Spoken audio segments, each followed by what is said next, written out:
Welcome to the Reality Revolution. I am your host, Brian Scott. Today, I wanted to discuss a fascinating topic, psychometry. Psychometry is the ability in which a person can sense or read the history of an object by touching it. I believe this is a unique ability that we all have, that we are growing sensitive to. As we move towards the new earth, we will become more and more able to sense the history of objects. Psychometry is a super fascinating subject, and a lot of times people are experiencing psychometry and they have no clue that that's what they're experiencing. As a side note, whenever I think about psychometry, I think of the wonderful series written by the late author Anton Strout, who wrote amazing urban fantasy and recently died of COVID. I highly recommend you read or listen to the Simon Candaris series, Dead to Me, Dead Still, Dead Matter, and Dead Waters. It's about a detective that goes around, and whenever he can feel a book or objects, he can get the full history of it, the people that have handled it. That's just a side note. But I wanted to mention psychometry in a podcast and really go over it, get some teachings about it, and talk about how we can expand this ability. We get a reference to psychometry all the way back to Thoughts Are Things by Prentice Mulford. Everything around you, every single object that's around you, the chair that you're sitting in, the bed that you're laying in, has a history that's made up of all the thoughts and experiences and things and feelings that have resonated around you. And so a lot of times we get stuck in realities and experiences because we're stuck with all these things that are all around us that are essentially the thoughts of everyone. That jewelry that you have, that necklace, everything carries a sort of resonance of its history. And thoughts attract and things soak in. So I find it amazing when you go to someone's house and they're super messy. They have hoarded a bunch of stuff. And as I become sensitive to this, I can see that it's just a collection of old thoughts and history. One of the most amazing things that you can do is to just get rid of your stuff, because you're getting rid of some of those thoughts. But learning how to become psychometric is also a skill that you can learn, and it's amazing, and we should dedicate an episode to it, because you're going to have this ability now and even greater in future incarnations. You'll be able to truly know the history of things by picking up objects. You already can, you're just not aware of it, or you've blocked this ability. It's one of the reasons I used to just love to go to the library. I could pick up a book and smell it and hold it in my hands, and I could sense the thoughts and feelings of everybody that had read that book. I wasn't aware that that's what I was experiencing. But now when I look at my bookshelf, it's so much more than a piece of art. It is a grouping of experiences. I love old used books. As somebody that owns a bookstore, it's one of the reasons I enjoy collecting those books, because each time I get a little bit of history from that book. And a lot of times people that are reading books, these are good, powerful thoughts if you get the right books as well. And you can learn a lot from these impressions that you get. Have you ever picked up an item when you're walking around the house and you just get a flash, an image that doesn't make sense? You may be having a psychometric impression. So I want to go over a little bit of what I have also learned from additional readings about psychometry. Maybe we can apply these things. You can receive impressions from an object by holding it in your hands or touching it to your forehead. Such impressions can be perceived as images or sounds, smells or tastes, or even emotions. Psychometry is a form of scrying, a psychic way of seeing something that is not ordinarily seeable. I think it's a unique way to access the Akashic record. A lot of times memories and history are locked into material objects. I believe that's the way that physics works, that the atoms that shared that move along with that object, and you can sense these atoms. Some scry using a crystal ball or black glass or even the surface of water. With psychometry, this extraordinary vision is available through touch. A person who has psychometric abilities, a psychometrist, you might say, can hold an antique glove and tell something about the history of that glove. I wouldn't be surprised if people that collect antiques have a vague notion of this psychometric ability, and part of the joy they get is feeling the history of these objects. You can know about the persons who owned it or the experiences that the person had while in possession of an antique object. The psychic may be able to sense what the person was like and what they did or how they died. Perhaps most important, the psychic can sense how the person felt at a particular time when they were using the object. It locks the sensations into a particular period or string of times. Emotions in particular are most strongly recorded in objects. So you may have tried to get psychic impressions of other people. And when you look at white or even black magic, a lot of times they will need an object from the person to get an impression, and that's because they're using psychometry. The psychic may not be able to do this with all objects at all times. I believe that as we move into a higher density, into the new earth, that what happens is that we're going to have these abilities more and more, and you may start getting these impressions and think, oh, I'm a psychic, but you don't know why when you're holding that old book in your hands. Psychometry as a term was coined by Joseph R. Buchanan in 1842, from the Greek words psyche, meaning soul, and metron, meaning measure. Buchanan, an American professor of physiology, was one of the first people to experiment with psychometry. Using his students as subjects, he placed various drugs in glass vials and then asked the students to identify the drugs merely by holding the vials. Their success rate was more than chance, and he published the results in his book Journal of Man. To explain the phenomenon, Buchanan theorized that all objects have souls that retain a memory. C.W. Ledbetter, in his books Thought Forms and the Astral Plane, discusses that everything in the spiritual world has a connection to the material world, and that there are souls within inanimate objects. Intrigued by Buchanan's work, American professor of geology William F. Denton conducted experiments to see if psychometry would work with his geological specimens. In 1854, he enlisted the help of his sister, Anne Denton Cridge. The professor wrapped his specimens in cloth so Anne could not see even what they were. She then placed the package to her forehead and was able to accurately describe the specimens through vivid mental images she was receiving. From 1919 to 1922, Gustav Poggenstecker, a German doctor and psychical researcher, discovered psychometric abilities in one of his patients, Maria Reyes de Zerold. While holding an object, Maria could place herself in a trance and state facts about the object's past and present, describing sights, sounds, smells, and other feelings about the object's experience in the world.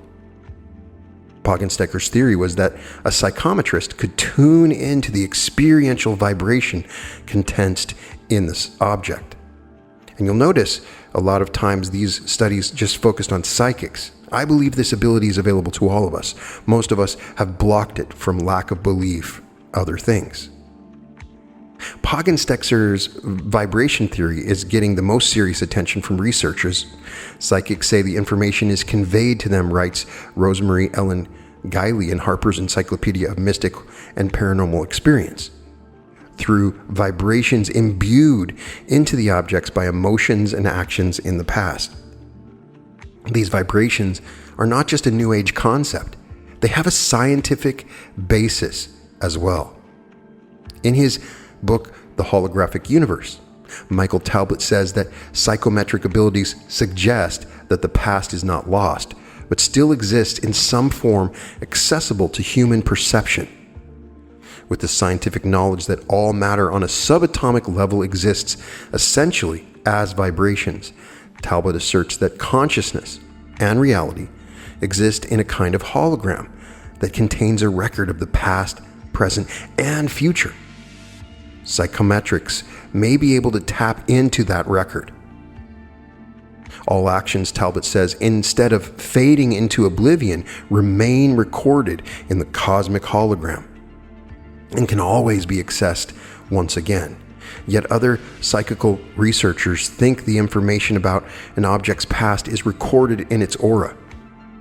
The field of energy surrounding every object, according to an article at the Mystica. The connection between psychometry and auras is based on the theory that the human mind radiates an aura in all directions and around the entire body, which impresses everything within its orbit. All objects, no matter how solid they appear, are porous, containing small or even minute holes. These minute crevices in the object's surface collect minute fragments of the mental aura of the person possessing the object, since the brain generates the aura. Then something worn near the head would transmit better vibrations. Psychometry, Psychic Gifts explains, likens the ability to a tape recorder, since our bodies give off magnetic energy fields. If an object has been passed on down the family, it will contain information about its previous owners. The psychic can then be thought of as a tape player, playing back the information stored on the object. Mario Varvaglis, PhD at PsyExplorer, believes that psychometry is a special form of clairvoyance. The individual performing the psychometry, he writes, may gain psychic impressions directly from the person to whom the object belongs, through telepathy, or may clairvoyantly learn about past or present events in the life of a person. The object may simply serve as a kind of focusing device which keeps the mind from wandering off in irrelevant directions. One great book that discusses psychometry is Psychic Telemetry by Robert A. Ferguson, a psychic researcher in the 60s. In writing on telepsychometry, divining miracle power from inanimate objects, he explains, inanimate objects are not just dead things. Inanimate objects are full of life. They vibrate, tingle, and sparkle. They all have a story to tell, and they're waiting to tell their unique, fascinating stories to you. Would you like to walk into a house and have it tell you its story? Would you like to pick up a vase in a secondhand store and listen to its tale of having traveled the 7 seas? You'll do this and 100 more things before you are finished. How inanimate objects talk to you. Inanimate objects do not have a voice to talk to you, nor do they have a brain with which to think. But inanimate objects do have an etheric memory. You will learn to tap this etheric memory by using visual telemetry, audio telemetry, and sensory telemetry powers. Telepsychometry is the divination of known past or present facts which surround an object or objects. Everything within the universe has a character or nature of its own. The character etheric memory of an inanimate object is determined not only by the physical environment around them, but more strongly by the thoughts, words, and emotions expressed around these objects by people. It is these thoughts, feelings, etc., expressed around the object that cling to it to create the etheric memory with which you will converse through various psychic telemetry techniques. Essentially, you will be reading the soul or character of an object. Psychometry will be one of the most pleasurable adventures of your life. Harold C. helps police solve bizarre murders. This true case history received so much publicity and people involved were so famous that I have changed the names and location of this ghastly event so unpleasant memories need not be stirred within the minds of those family and friends who remain. I do not enjoy writing of this horrible tale, but it is positive proof of inanimate objects retaining memories. It is startling proof of what the power of psychometry can do, even under the most trying of circumstances. On a Tuesday afternoon, the police heard a hysterical female voice screaming over the telephone, "They've been murdered! They've been murdered!" And then all of a sudden, the sound ceased. Since the caller had not hung up the telephone, the police were able to trace the call. They hurried to reach the panic-stricken caller. All looked quiet and peaceful as the squad cars raced up the curving driveway of the palatial mansion that sat upon the hilltop overlooking the city. The police rushed through the open front door and found the telephone caller sitting on the floor, the telephone receiver in her hand. Her shock had been so great that she had sat in a deep stupor, neither hearing nor seeing the flurry of activity going on around her. The hardened law officers were sickened by what they had found within the rooms of the mansion. 7 bodies beaten, stabbed, and strangled. Floors, walls, and even ceilings were spattered with blood. One burly detective walked outside to hide his tears. He stood alone, sobbing. No clues were found in the house to identify the murderers. Weeks went by, with the police following up on hundreds of leads but getting nowhere. The investigation had come to a standstill. When all looked dark, a young detective remembered that while visiting his sister in the Southwest, he met a man who talked about the miracles of psychometry. He placed a hurried call to his sister. The man, Harold C., was on the next plane to the city where the murders had taken place. When the police met Harold at the airport, they told him they were going to drive him to a house where they wanted him to tell them of any feelings he might have. They told him nothing else. As the party left the car and started walking toward the front door of the murder house, Harold stopped as in disbelief. "My God," he cried. "I see bodies and blood all over the house. I can't believe. My God, my God." Harold was so upset by the psychometry vibrations he was receiving that he first refused to enter the house. Without entering the house, Harold perfectly described the murder victims, how they were killed, and the rooms in which each body was discovered. After finally entering the house, Harold gave the police physical descriptions of the men and women responsible for the murders and very unusual first names of the 2 assailants. Harold later described a farmhouse which he was seeing through his sensor telemetry and the geographical location of the isolated farm. The law officers were awed by Harold's telemetry performance, but no comments to deny or confirm his psychometry story. The next day, Harold returned to his hometown in the Southwest. In a matter of days, the mayor of the city announced to the press that suspects in the grisly murders had been arrested, though he did not announce that his arrests were the results of Harold's miraculous powers. Harold had earned the eternal gratitude of a young detective, as well as the family and friends of the murder victims. Magic words that will increase your psychometry powers. Whenever you want to know the history of any place or thing, follow this very simple ritual. If you are divining the past of an object, gently place your hand upon it. If you want to divine a large object such as a house or other building, gently place your hand upon its various walls, repeating as often as necessary these magical words of power. The vibration within the etheric memory of this house, stone, ring, etc. now speaks to me. My mind is now open, peaceful, and calm. I hear your story. I see your story. I feel your story. I will accept what is given to me to know. As you prepare to divine the history of any inanimate object, gently place your hand upon the object and repeat the psychometry words of power. If the object of your divining is small enough, you might prefer to clasp it gently, holding it in the palm of your hand. Strange but pleasant sensations will overcome you as you begin your reading into the past. The object will begin talking to your sensory, audio, and visual telemetry senses. The story will begin to unfold before you. The panorama of sensory experiences which unfolds before you is unique. At first appearance, your psychometry story may seem to reveal itself in a piecemeal fashion. But this is not the case. The psychometry impressions come to you in a very logical manner. At one time, I agreed to undergo a test of my own powers of telepsychometry.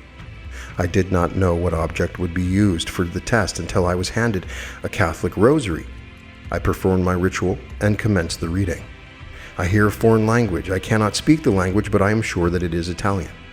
I feel that these beads were given to their owner as a gift, a recognition for much hard work that had been done. The rosary was a gift from a man of dignity and importance. I feel myself drifting back through time. I'm now at a turn of century, the early 1900s. I see mountainous terrain, not too high, but more like rolling foothills.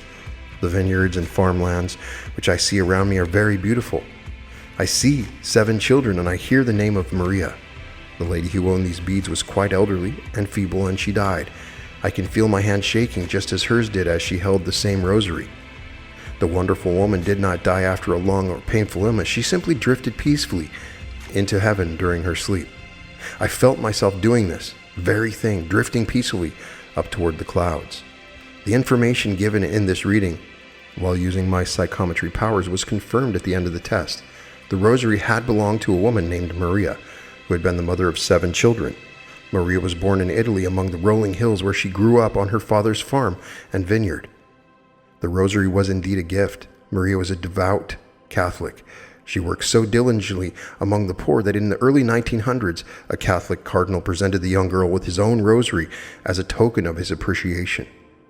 Through this very simple and logical manner, the history of the rosary was presented to me. I passed the test with flying colors, and you can do the exact same thing if you ever desire to. Telepsychometry is accomplished very easily and is a thoroughly delightful experience. It is easy and simple to do after you have performed your ritual. Most followers of psychic telemetry find telepsychometry so fascinating that they lay this book aside for several days. They just can't resist the excitement of divining the past from many objects around them. You can do this same thing if you desire. Millions of people are unhappy and ill, but unable to discover the origin or basis of their misery. Inanimate objects can be powerful forces of evil. Many people resign themselves to lifelong acceptance of this sorrow. Much, if not all, of the anguish suffered by these unfortunate souls can be removed if only they can become aware of the negative influence surrounding much of their physical environment. They are sensitive to and deeply affected by those forces of evil of which they are totally unaware. This will never happen to you. No life should be destroyed. You can be totally confident that after you finish this, you will never again be influenced by an evil force surrounding any object within this entire universe. Iris S. proves this.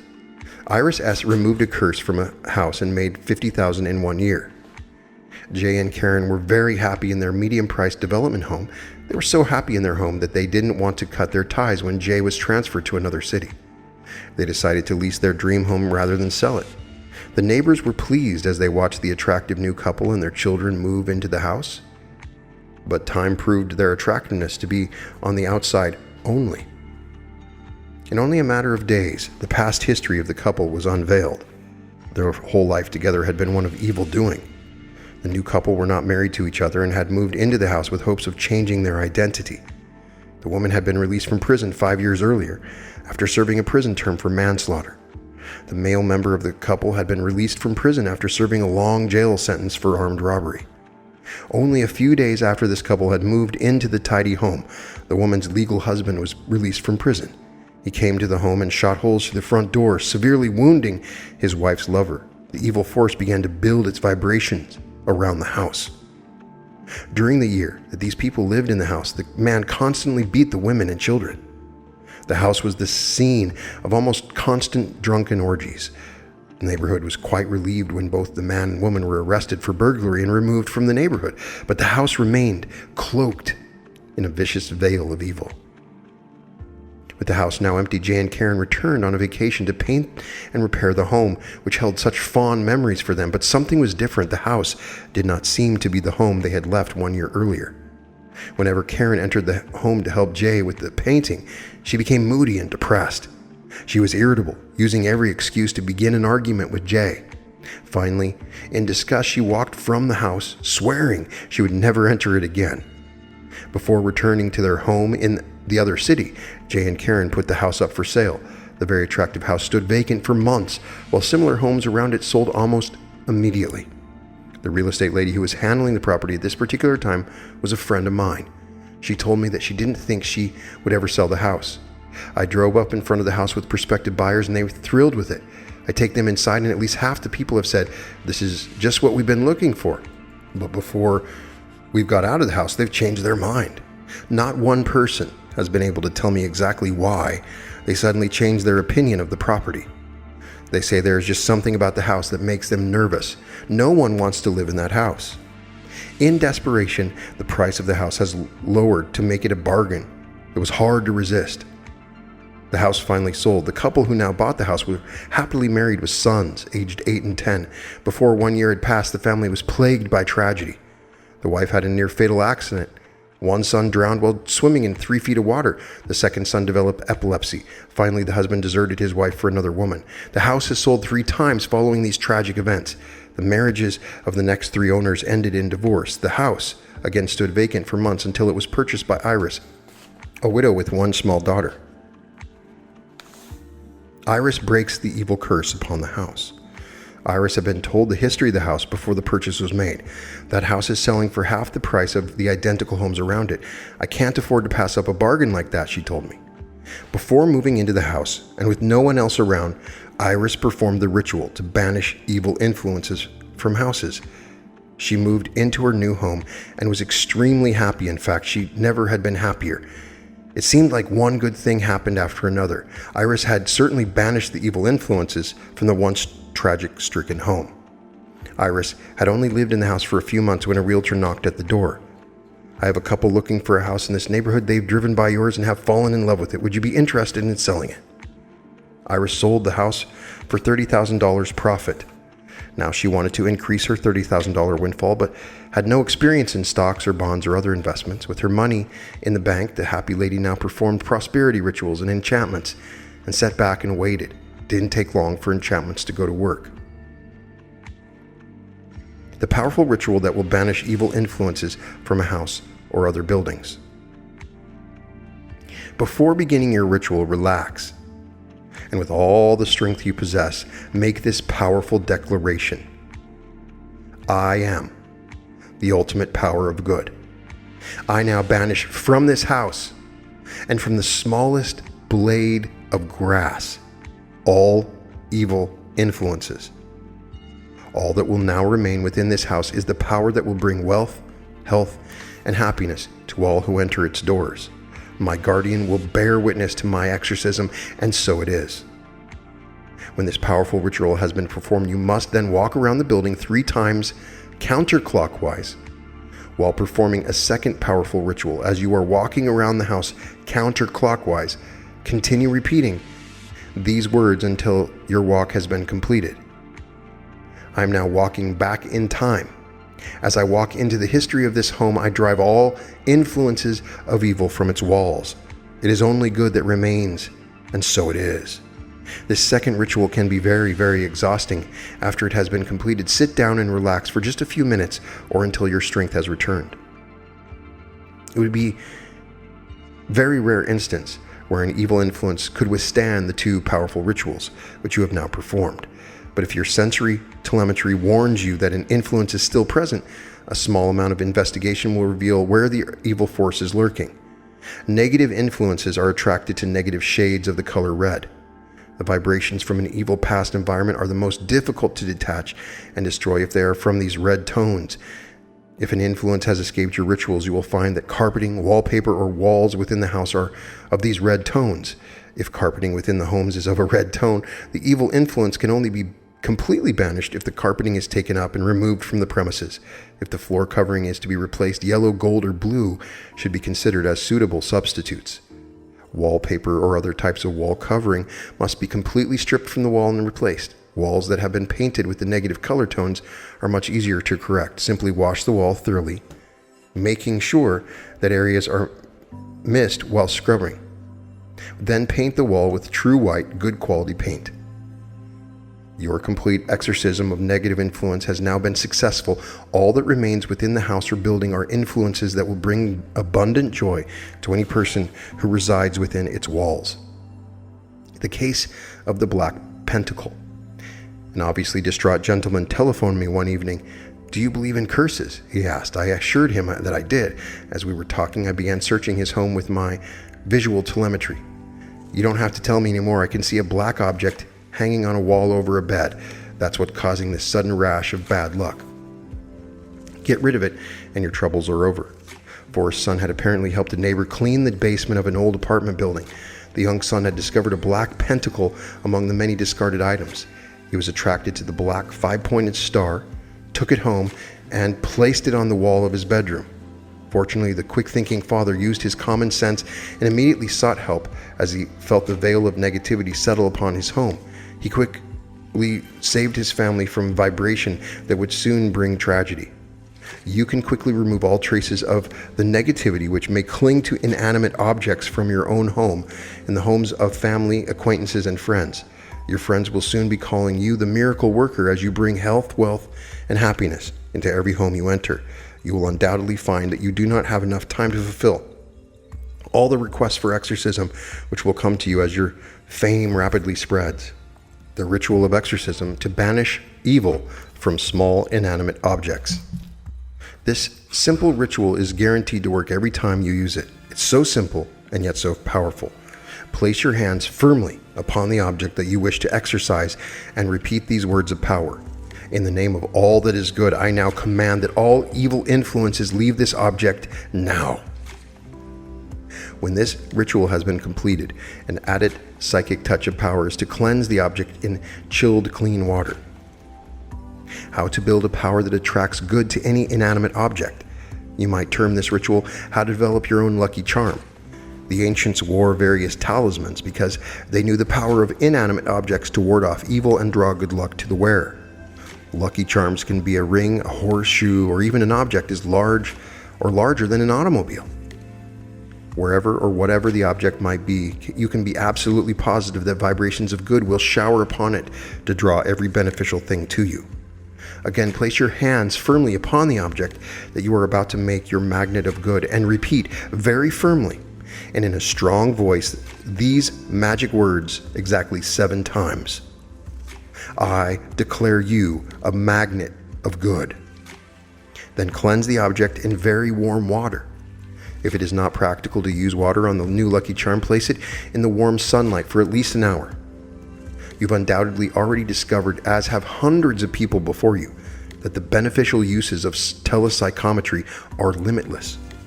It would not be possible to write of all these benefits. You are now equipped to change your life with telepsychometry. The power of telepsychometry will now become more and more apparent. A day will never again pass that in some manner you will not use it to reap miraculous benefits. You will never again be influenced by evil. Stand aside and allow a fountain of blessings to roll gently over you as telepsychometry goes to work. So, although some believe that psychometry is controlled by spiritual beings, most researchers suspect that it is natural to the human mind. Again, Michael Talbot agrees, saying that the holographic idea suggests that the talent is latent in all of us. Here is how you can try it yourself, in my own opinion. Robert A. Ferguson is using a different technique, but it could be more simple than that. First of all, choose a location that is quiet and free of noise and distractions. Sit in a relaxed position with your eyes closed. Rest your hands in your lap with your palms facing up. And with your eyes remaining closed, ask someone to place an object in your hands. The person should not say anything. In fact, it's best if there are several people in the room and you don't know who the person is giving you the object. The object should be something that the person has had in his or her possession for a long time. Many researchers believe that objects made of metal are best, theorizing they have a better memory. Be still as images and feelings come into your mind. Speak them aloud. Don't try to process the impressions you get. Say whatever you see, hear, feel, or otherwise sense as you hold the object.